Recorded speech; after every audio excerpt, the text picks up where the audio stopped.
जीवन के सभी आयामों को दर्शा रही है और एक सशक्त उद्यमी महिला का प्रतिनिधित्व कर रही है। ठीक पीछे पर्यटन विभाग बिहार की झांकी पुनौरा धाम सीतामढ़ी, एक विशेष स्थान। इस प्रदेश की भूमि को माता सीता की जन्मस्थली होने का गौरव प्राप्त हुआ है। मां जानकी की जन्मभूमि पुनौरा धाम सीतामढ़ी बिहार में एक महत्वपूर्ण धार्मिक पर्यटक स्थल है। पर्यटन विभाग द्वारा पुनौरा धाम सीतामढ़ी के अंतर्गत जाने वाली गतिविधियों की झांकी इसमें प्रस्तुत किया गया है। स्थल के समग्र विकास किए जाने के फलस्वरूप राज्य में पर्यटन क्षेत्र में व्यापक समृद्धि हुई है। ऊर्जा विभाग की यह झांकी कचरा और सौर ऊर्जा सह बैटरी ऊर्जा भंडारण प्रणाली परियोजना की है। परियोजना के प्रथम चरण में अनुमानित लागत 1810 करोड़ रुपए है। इसमें 185 मेगावाट और ऊर्जा का उत्पादन और 282 मेगावाट आवर बैटरी ऊर्जा भंडारण की क्षमता है। और अगली झांकी है सहकारिता विभाग बिहार सरकार, जिसका थीम विकसित पैक्स विकसित बिहार। जी हाँ, पैक्सों में परंपरागत रूप से धान अधिप्राप्ति एवं खाद बीज व्यवसाय किया जाता रहा है, परंतु बदलते वैश्विक परिप्रेक्ष्य में ग्रामीण किसानों को हर प्रकार की सुविधा ग्रामीण स्तर पर उपलब्ध कराना सरकार की प्राथमिकता है। सहकारिता विभाग द्वारा वर्तमान में पैक्सों में अनेक प्रकार के व्यवसाय संचालित किए जा रहे हैं, जिसकी झांकी आप देख रहे हैं। और अगली झांकी है अग्निशमन सेवा की, बिहार अग्निशमन सेवा। कर्तव्य पर अडिग एवं अटल बिहार की जनता के लिए आपातकालीन सेवा के रूप में बिहार अग्निशमन सेवा में उपलब्ध संसाधनों के माध्यम से सुरक्षा एवं बचाव के कार्य लगातार किए जा रहे हैं। बिहार अग्निशमन सेवा का BRSS command and control centre Lodipur Patna में संचालित किया गया है। अग्निशमन सेवा के 783 वाहनों में LTD कोड के माध्यम से LTD पर दिया जाता है। यह अग्निशमन सेवा के लिए बहुत बड़ा कदम है। अग्नि से सुरक्षा एवं बचाव के लिए व्यापक जन चेतना के उद्देश्य से बृहद स्तर पर जन जागरूकता कार्यक्रम आयोजित किए जा रहे हैं।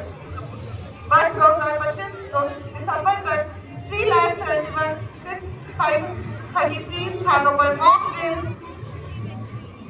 कॉलेजों में जन जागरूकता कार्यक्रम कराए जा चुके हैं। और ये मुख्य मंच के पास आती हुई कृषि विभाग बिहार सरकार की झांकी, तेलहन से स्वर्णिम राह, प्रसंस्करण से बढ़े हर गांव। तेलहन फसलें बिहार की कृषि व्यवस्था का एक महत्वपूर्ण आधार। सरसों, तिल, अलसी, सूरजमुखी एवं अन्य दलहनी फसलें राज्य के विभिन्न जिलों में व्यापक रूप से उगाई जाती है। तेलहन की खली का उपयोग पशु आहार के रूप में किया जाता है, जिससे दुग्ध उत्पादन व पशुपालन को बढ़ावा मिलता है। इस प्रकार तेलहन फसलें मानव पोषण, पशुपालन एवं कृषि आधारित आजीविका के लिए बहुउपयोगी है।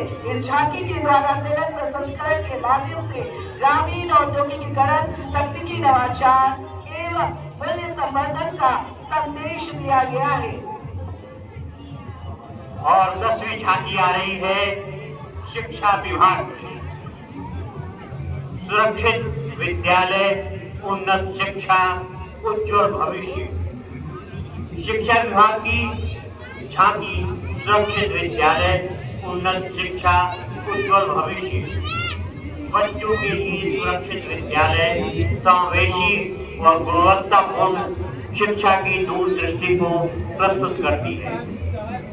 यह बताती है कि 2005 से 2025 तक शिक्षा में निवेश को करीब 4,000 करोड़ से बढ़ाकर 77,000 करोड़ से अधिक करने से बिहार ने मजबूत शैक्षणिक आधार बनाया है।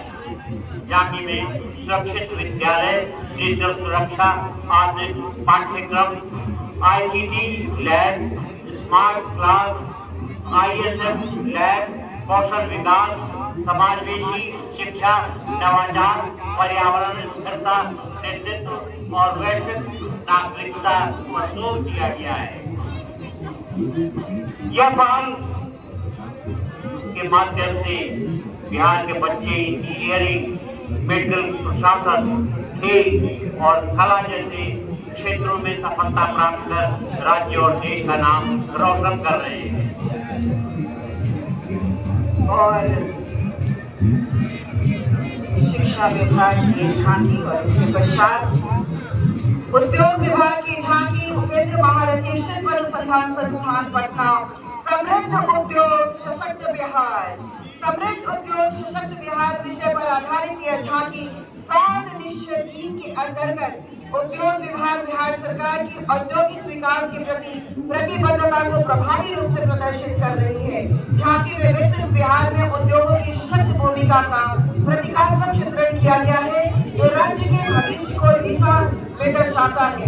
औद्योगिक आधारभूत संरचना खंड में IT पार्क, MSME पार्क तथा टेक्सटाइल पार्क के त्रिआयामी मॉडलों के माध्यम से आपने निवेश और अनुकूल बिहार मद्य निषेध उत्पाद एवं निबंधन विभाग की झांकी है। नशा मुक्त बिहार, सशक्त बिहार, ये बिहार का संकल्प है। समग्र रूप से यह झांकी यह संदेश देती है कि नशा मुक्त बिहार ही सशक्त परिवार और समृद्ध राज्य की आधारशिला है और इस दिशा में मद्य निषेध उत्पाद एवं निबंधन विभाग निरंतर समर्पित भाव से कार्य कर रहा है।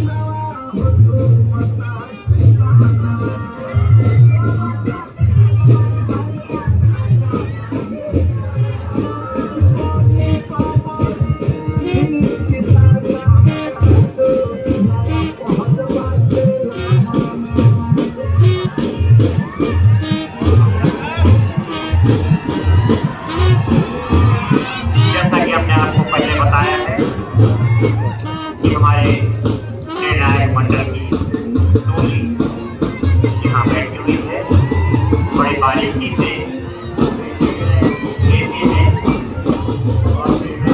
लेकर रिजल्ट हमारे पास भेजते हैं। हम